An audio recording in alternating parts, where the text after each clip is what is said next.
Hey, what is up, guys? Pine Belt Beer Reviews back here again with you today for another one, and this one that I have here today. I thought that I had done this one before, but looking back at my reviews, I have not. The Lazy Magnolia Southern Hops'pitality IPA from Kill, Mississippi's brewery.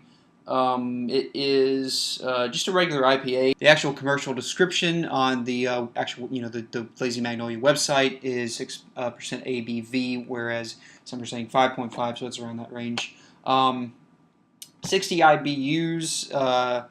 It has Citra, Cascade, Centennial, Nugget, Simcoe, and Summit hops, 2 row barley malts, and carapils for the grains. And yeah, so let's go ahead and get it cracked open here and stop messing around with the computer and do what we came here to do, which is to drink beer and talk about it. Most of the Lazy Mags I've really liked. I think really one of my favorites, and not everyone agrees on this because not everyone is into the style, is their Old Money, which is a sour stout.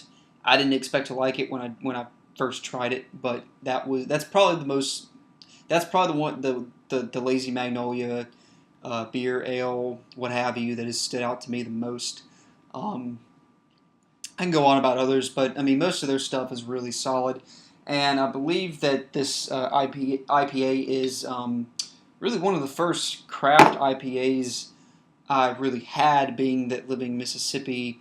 It wasn't until, I believe, 2013, 2012, somewhere around there, somewhere between 2012 and 2014, that Mississippi was able to begin brewing beer over 6% alcohol by volume. So really the first beers that we started getting before distribution laws and everything like that were figured out were Lazy Magnolia and some of these other I mean, back then that was really the only kind of breweries we did have.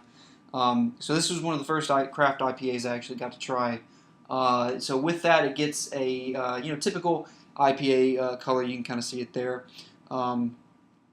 In the camera, it's just that kind of almost kind of coppery sort of orange, about a finger, 2 fingers of head. It's pretty porous. It almost kind of looks like, if I can get to the side where all these spaces are, and the bubbles, maybe a little bit here and there. Anyway, it almost kind of looks a bit like sea foam, the head here. It looks very sticky, like it's going to stick to the glass and everything. It is dissipating pretty quick, very large bubbles. Fairly sizable bubbles there in the bottom of the glass, as you can see. So yeah, it looks like just your typical IPA. The head's starting to go down to about half a finger. So let's go ahead and go for the aroma on this one. Very grapefruity, very mango. I did see on the site that it was describing the nose as being piney, and the flavor is actually having some grapefruit, citrus, mango notes in there, is what they're purposely trying to get with this IPA. And then some maltiness in there as well, from those 2 row barley malt, I suppose, and those carapils. Not very grainy. It's more bready. Actually, just stuck my nose straight into the beer that time. Not really sweet either. It's kind of more like that West Coast style pininess, that sort of more earthiness. Think about like coniferous trees and stuff like that, and the smell of those.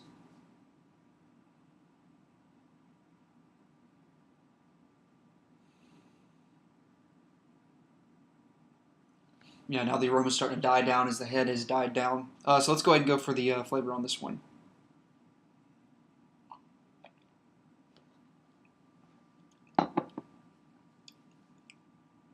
Lots of mango, not sweet, not overbearing. It's actually really balanced out with the bitterness. I would say maybe Cascade hops is I'm getting the most. I'm fairly familiar with Cascade hop flavor now at this point, just because I've had so many IPAs that have either been primarily Cascade hops or have had that sort of Cascade Simcoe hop um, combination, especially with the Green Flash Brewing Company, which is a really good West Coast. I think I'm trying to remember where they're from in California, but they make really good West Coast style IPAs and ales and such. And I'm getting a similar flavor with this.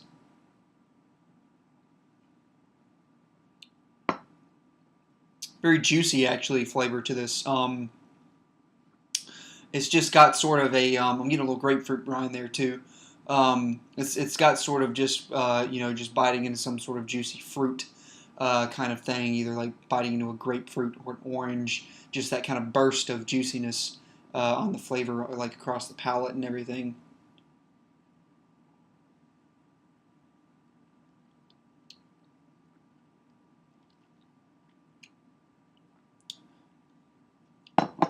And then a little bit of that just sort of straight bitterness just on the back end of the palate. A little bit of maltiness on the front as well. Bit of breadiness there too in the aftertaste. Slight amount of sweetness, but this is not a sweet IPA. The drinkability is good. It is around just that baseline 6% ABV mark. The bitterness is not too crazy either. I mean, it's there, kind of gets your tongue, that sort of bitter feeling on your tongue, but not crazy. It's not like one of those things. It's just takes over your palate.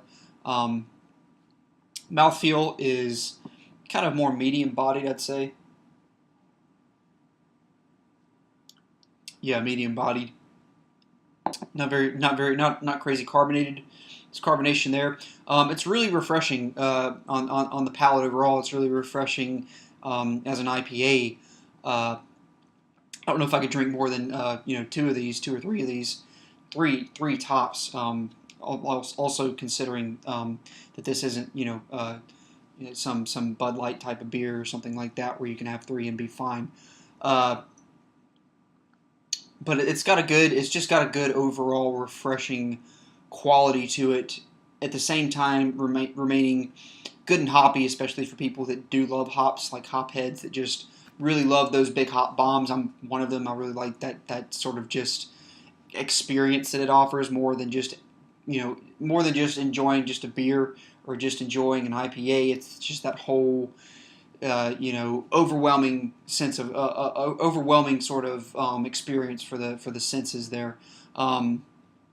But overall, this is a really good, refreshing IPA. I think I've had this maybe, like I said, I've had it maybe 2 or 3 times in the past. They have their new labels on here now with just the big style usually present here with the big bold letters. That's pretty nice. It kind of makes the label pop a little bit more. Although I did like the original label too with the cursive writing and stuff on it as well. But definitely recommend checking it out. Lazy Magnolia's Southern Hops'pitality IPA. Good play of words on there as well. And with that, guys, I think I'm going to go ahead and get this one. I'll give it a solid A. It's not blowing my socks off or anything like that, but it is really a great, leaning on exceptional IPA from this Mississippi brewery. So with that, guys, until next time, thank you for watching.